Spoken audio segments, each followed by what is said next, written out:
Y ahora hay que ir a la matriz rocosa. Y ahora decimos en la matriz, vamos a distinguir una zona, ¿no? Hay varias zonas, nunca me olvido de aquello. Hay una zona y en esa zona voy a ver la matriz rocosa. Y quiero hacer tres cosas. Quiero identificar, quiero ver la meteorización y la resistencia. Eso es lo que se hace. Y eso a través de observaciones de viso y con lupa. Son expertos los geólogos, pero igual algo podemos hacer. Y la idea es clasificación geológica y geotécnica. Y la meteorización, otra vez solo ver a ojo, con índices estándar, y la resistencia, pero no de laboratorio, con índices y ensayos de campo, usando clasificaciones empíricas de resistencia. Entonces, a eso vamos. Entonces, en cada parte de nuestro afloramiento, dice aquí, la identificación de visu de una roca se establece a partir de su composición y su textura o relaciones geométricas de sus minerales. Y las observaciones más prácticas son la composición mineralógica, la forma y tamaño de los granos, el color y transparencia y la dureza. Voy a tratar de ver a simple ojo. Y para eso nunca me tengo que olvidar el proceso, el ciclo que hay detrás. Por supuesto, de libro a libro y dependiendo la necesidad, es que uno puede dibujar de diferentes maneras. En forma general, nosotros no tenemos que acordar que existen las rocas ígneas, existe la roca metamórfica, existe el magma, la roca sedimentaria y el sedimento que es el suelo. Y por supuesto aquí utiliza ciertos nombres, como por ejemplo dice la roca metamórfica por fusión pasa a magma, el magma por cristalización y solidificación pasa a roca ígnea, de metamórfica ígnea dice anatexia y metasomatismo, y uno dice, uy, ya es otra cosa, ¿no? Dice aquí de sedimentaria epigénesis, y a este otro lado de sedimento, a esta dice diagénesis. Perfecto, uno dice, hay muchas cosas, pero no me olvido, entiendo cuáles son las principales rocas. Y aquí está la clave. ¿Qué debemos hacer en identificación? Primero, distinguir en qué grupo estoy. Eso es lo primero que es clave. ¿Mi grupo es de rocas ígneas? ¿Mi grupo es de rocas sedimentarias? ¿O mi grupo es de rocas metamórficas? Y como civiles, normalmente podemos hacer esa distinción. Podemos nosotros distinguir una roca ígnea de una sedimentaria, de una metamórfica, pensando en todo ese ciclo. Ya ver detalles es otra cosa. Pero si distinguimos esos grupos grandes, de alguna manera, tal vez podamos distinguir si son volcánicas, filonianas, intrusivas y llegar a identificarlas. Ese es nuestro objetivo. Lo más fácil es en sedimentarias. Podemos distinguir si son detríticas, llegar a nombres, carbonatadas o evaporíticas. Y si son metamórficas, lo propio dependiendo del tipo de metamorfismo. Pero veamos, la idea inicial. Como ingenieros civiles, primera idea es esforzarnos por distinguir rocas ígneas de sedimentarias de metamórficas. Y ahí me dice, mire, las rocas sedimentarias tienen dos grandes grupos, ¿no? Cuando vengo aquí dice detríticas y carbonatadas. Extra de eso, son dos grandes grupos. Y ha encontrado la roca sedimentaria, ¿por qué? Porque ve los estratos. Esa sí que es fácil. Veo uno los estratos, hay estratificación y roca sedimentaria, y ahí viene que algunas son detríticas y otras no detríticas. Y dice, las detríticas son formadas por partículas sólidas que han sido transportadas por un elemento móvil, el agua, el hielo, el viento, etcétera, y depositadas en una cuenca. Se depositaron y luego se unen, esas son sedimentarias detríticas. Y las no detríticas son formadas por sedimentos que han sido transportados en solución acuosa, coloides, etcétera, y han sido precipitados por procesos químicos, orgánicos o evaporación. Entonces uno dice, ya, precipitados por procesos químicos, está bien, formadas por partículas sólidas transportadas por tal momento, ya. No sé si podría distinguirlas bien, en un momento veo, pero ya. Y de alguna manera digo, estoy en esta característica. Simplemente yo sé que estas partículas han sido transportadas como suelo y luego se han unido y listo. Y estoy en este caso de detrítica y me dice, mire, ahora como ingeniero civil solo vea tamaños. Vea las partículas, pásele la mano, ya sabe que es sedimentaria, es detrítica, y vea aproximadamente en qué tamaño está. Y de esa manera puede estar con gravas, puede estar con arena o con fango, dice aquí.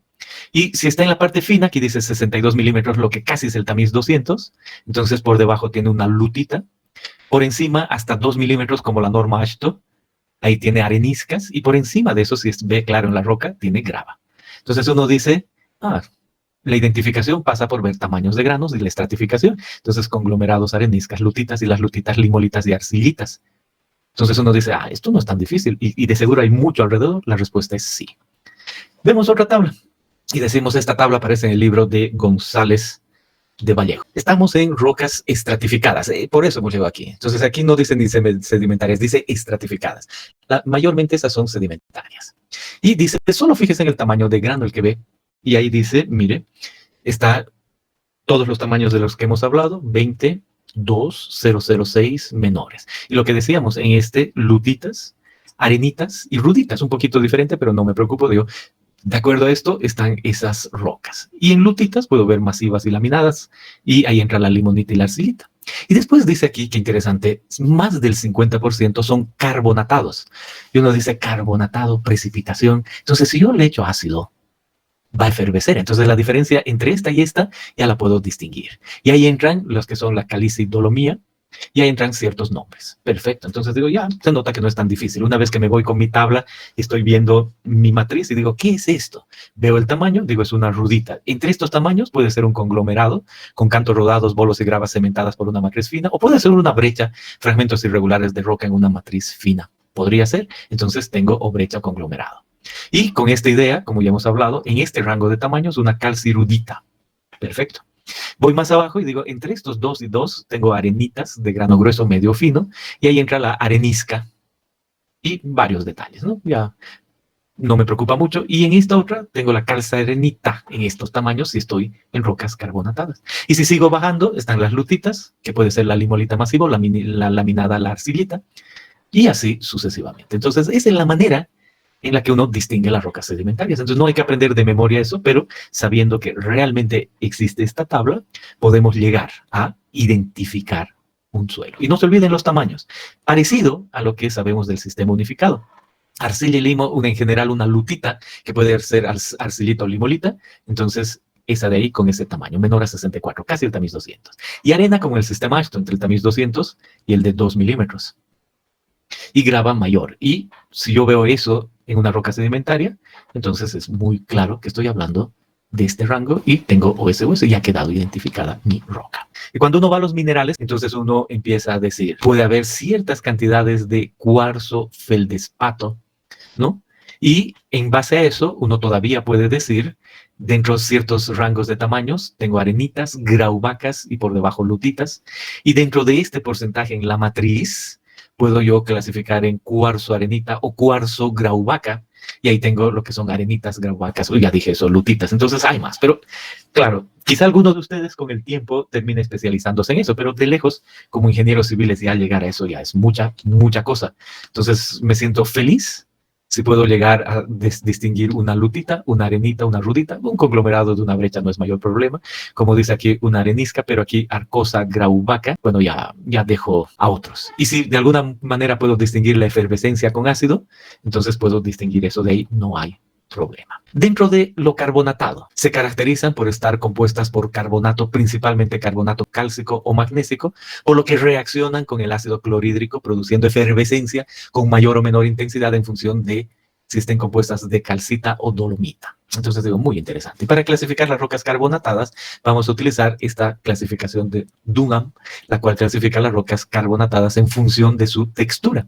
Entonces uno ve y dice, claro, ya le he echado el ácido clorhídrico, no hay confusión. Y uno empieza a ver y dice, a ver, veo algo así en la roca, o así, o así, o así. Todos representan una textura deposicional reconocible. Y de ahí empiezo a ver más otros detallitos y termino en esos tipos de rocas carbonatadas. O una textura deposicional no reconocible de esa manera. ¿De acuerdo? Y más abajo me dice, las rocas compuestas por material lutítico y carbonatado se denominan margas. Presentan el aspecto de una lutita de visu, pero producen efervescencia con el ácido clorhídrico. En otras palabras, me dice, he podido distinguir que estaba en este tamaño. Pero al echarle ácido clorhídrico había efervescencia. Entonces ese es marga. Esa es la idea de estas rocas. Y solo he visto tamaños entre esta categoría no efervescencia, esta categoría efervescencia, ya he podido llegar a una clasificación. Y hay más cosas aparecen en cuanto a qué características pueden haber, ¿no? Por ejemplo, dicen las rocas detríticas, granos individualizados, granos grandes mayores de 2 milímetros, granos redondeados, angulosos, etcétera, y me lleva a ciertas categorías y nombres. Pero me basta lo anterior. Entonces, hasta ahí estamos con las rocas sedimentarias. Y vuelvo a mi lugar en campo, eso es lo que quiero decir, y miro otra vez. Y estoy identificando esta roca. Y digo, evidentemente, se nota que es sedimentaria, ¿no? De lejos aquí hay un estrato y esta es sedimentaria. Y veo el tamaño. Y claro, no es que pueda verlo más claro, pero sí se nota que es grano fino. Entonces tiene que ser o un limo o una arcilla. Y digo, muy interesante. Entonces voy a yo ponerle ácido clorhídrico, le echo ácido clorhídrico y realmente reacciona. Y lo mismo aquí, digo, esta es otra roca, le echo ácido clorhídrico y reacciona. Y de ahí la idea que en la identificación en campo uno puede decir, esta es una calcita, ¿se acuerda que hemos dicho en este sector hay más calcitas y hay margas? Entonces de ahí sale. Y luego encuentro una roca ígnea. Ahí me dice, mire, para distinguir una roca ígnea tiene que nomás ver los minerales. Lo vamos a ayudar con lo siguiente, eso es lo que dice la identificación y como ingenieros civiles se puede manejar. Dice, mire, usted empiece viendo estas figuras y si tiene este o este caso es lo mismo, pero bueno, en unas rocas esto y en otras esto, tiene 1% de mineral. Esta representa 2, esto 3, 5, 10 y 20. Y cuando pasamos a esto, el de arriba o el de abajo, dependiendo del tipo de roca, 30, 40, 50, 60, 70. Y en este 80% de ese mineral. Luzca así o luzca así. Primera idea que viendo el tipo de mineral y la cantidad aproximada ayudada con esta figura, usted ahora tiene que determinar dónde está. Porque en general entiende que hay ciertos porcentajes asociados con las rocas de cuarzo, de feldespato potásico, de moscovita, de biotita, de plagioclasa, de piroxeno, de anfíbol y de olivino. Nosotros decimos, yo creo que no nos están tomando el pelo porque estos son evidentemente minerales. Y ahí dice porcentaje en volumen. Entonces uno lo que tiene que hacer es ver la cantidad que hay. Y se nota que aquí le corresponde a ciertos tipos de roca. Además, añadido a lo que hay que agregarle la textura. Y se acuerdan que hemos dicho, la roca intacta tiene cierta textura. Aquí miren una, otra y otra. Y no es que hemos aprendido de memoria, pero nos ayuda a ver que sí. Y de ahí uno puede concluir en el tipo de roca. Claro, esta ya para nosotros es de mucho más cuidado. Pero si uno distinguió cuarzo y feldespato, dice, es el mineral dominante y tiene esto y coincide con estos porcentajes en volumen de esos minerales, tiene un granito, una riolita. Los minerales, de acuerdo a las tipos de rocas, es clave. Ahí sí que quedamos más desprotegidos los ingenieros civiles. No nos preocupamos, pero sí entendemos cómo se da la cosa. Y después también puede influir el tamaño de granos. Y si volvemos a esta tabla, nos dice, mire, también parte de la tabla, usted mire arriba, rocas con estructura masiva y textura cristalina, mayormente ígneas. Si entra en la categoría de roca ígnea, entonces igual hay tamaños. Y ahí aparece tamaño grueso, medio y fino, y aquí aparece la pegmatita, granito, diorita, microgranito, microdiorita, riolita, andesita, y etc. Entonces uno, además de si es ácida, intermedio, básica, basada en el color, entonces en base a eso uno puede llegar a estimar la roca ígnea, ¿no? Entonces como ingenieros civiles, digo, excelente, tamaño de grano, además la acidez abajo, y estoy o en esta o en esa, o en esa, y así, ¿no? Ya no necesitamos mucho más. Si es fina, riolita, andesita, basalto. Perfecto. Igual otras características y no me preocupa más. Y eso es la roca ígnea. Y así, en cada zona de la que he visto, identifico. Entonces ya he identificado la roca sedimentaria, ya he identificado la roca ígnea y le he puesto un nombre, ese es el objetivo. Y ahora le pongo un nombre a ver si es metamórfica.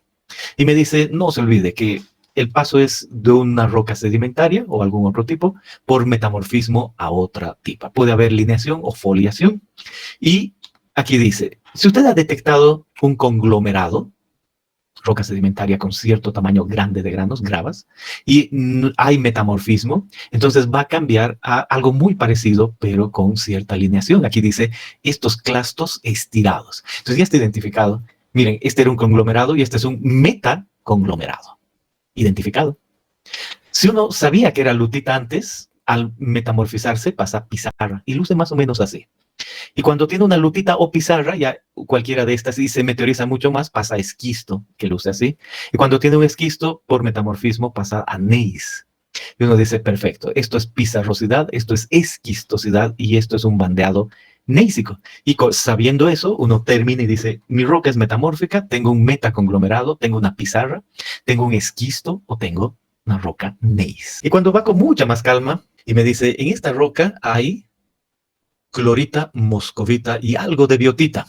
Y yo sé que estoy en este proceso de metamorfismo creciente. Sé que la roca estaba sin alterar, y, o sea, una lutita ha pasado a pizarra, luego a filita, luego a esquisto, luego a gneiss y luego se funde. Y yo observo eso, clorita, moscovita y biotita.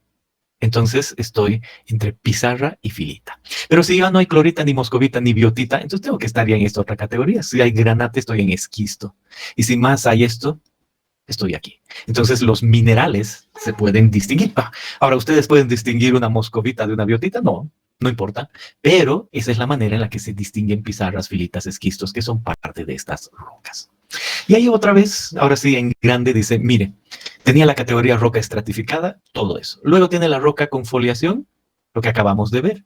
Grueso, medio, fino, y ahí aparece el gneiss, la migmatita, el esquisto, la filita y la pizarra, que nos ayuda además con los tamaños cuando es metamórfica, y además aquí está la ígnea. Entonces, esta tabla es una belleza para poder identificar como ingenieros civiles. Tenemos eso impreso y con calma veo la roca y asunto solucionado.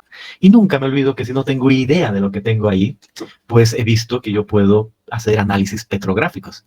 Entonces digo, bueno, aquí voy a construir una presa de 100 metros, mínimo que tengo que saber cuál es la roca y no la estoy distinguiendo o quiero saber más cosas. Entonces llevo una muestra, la llevo a los geólogos y les pido haga el análisis petrográfico o les digo difracción de rayos X o una lámina delgada en luz polarizada y ellos son los que me avisan el porcentaje de minerales que hay ahí y además le ponen un nombre a mi roca. Entonces dice arenita de cuarzo con cemento micáceo con esas proporciones de minerales, ¿no? Esa es básicamente la idea y además me avisan aquello, cosa que posiblemente no hubiera podido distinguir. Quizás se hubiera podido decir esto, ¿no? Sedimentaria, pero más detalles entiendo. Y en otras que podría distinguir menos, me va a ayudar más el ir a hacer aquello.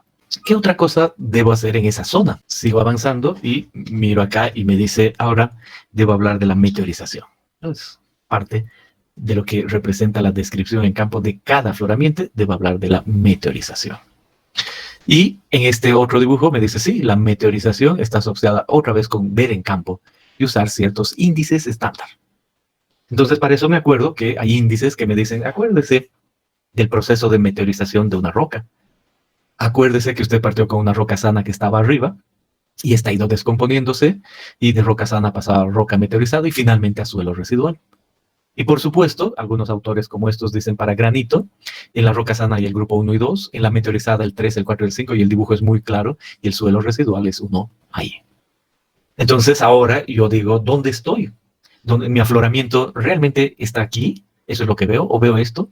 ¿O veo eso? ¿O veo eso? Es importante distinguir. Y había incluso zonas con suelo, entonces esa es la idea. Por lo tanto, es solo cuestión de agarrar las tablas, ¿no? Cuando aquí dice índices estándar, quiere decir consigas estas tablas y, por ejemplo, para el granito, debe uno distinguir estos grados de meteorización, el 1, el 2, el 3, el 4 y el 5 y ponerles un nombre. Por ejemplo, muy meteorizada. Estamos en la roca intacta, ¿no? Estamos viendo la matriz y si uno ve esto, meteorización acusada del conjunto, pero con resistencia tal que piezas aproximadamente de 25 centímetros cuadrados de sección transversal no pueden romperse a mano. Perfecto, muy meteorizada. Sana, si es que la roca está no meteorizada, las micas y los feldespatos están lustrosos, esa categoría, cuando es granito. Y la misma idea, pero ligera diferencia en cuanto a la descripción para rocas detríticas, para las sedimentarias, ¿no? Aquí aparece sedimentaria detrítica. Entonces igual hay que ir a la categoría 1, 2, 3, 4 o 5 y que involucra esos términos, sana. Aquí pongo otro moderadamente meteorizada y hay que ver si se cumple esto. Ejemplo, puedo leer todo, pero no tiene sentido. Leo uno. Claramente meteorizada a través de la petrofábrica, reconociéndose el cambio de color respecto de la roca sana. El cambio puede ser desde simples manchas a variación de color en toda la masa, generalmente a colores típicos de óxidos de hierro. La resistencia de la roca puede variar desde muy análoga a la roca grado 2 a bastante más baja, pero tal que trozos de 25 centímetros cuadrados de sección no pueden romperse a mano. Entonces eso es moderadamente meteorizada. Los libros traen alguna idea, dice por ejemplo, mire aquí, vamos a mostrarle en el caso A, de una página de un libro, una roca ligeramente decolorada con cambios en el color original de la matriz. Y aquí le voy a mostrar una roca desintegrada, alterada al estado de suelo, manteniendo la fábrica original. Y en el último caso C le voy a mostrar una roca descompuesta. Pero no se nota mucho, pero se entiende que a eso se refiere la meteorización. ¿Qué otra cosa? En cuanto a la matriz. Entonces, cuando tengo que ir a la resistencia y utilizar índices y ensayos de campo. Entonces, muy bien. ¿Qué son ensayos de campo? Aquí está un martillo Schmidt. Y aquí noto que estoy con la roca intacta, ¿no? Se nota claramente una discontinuidad aquí, otra aquí y el martillo Schmidt. Entonces, debo ver la resistencia de la roca intacta.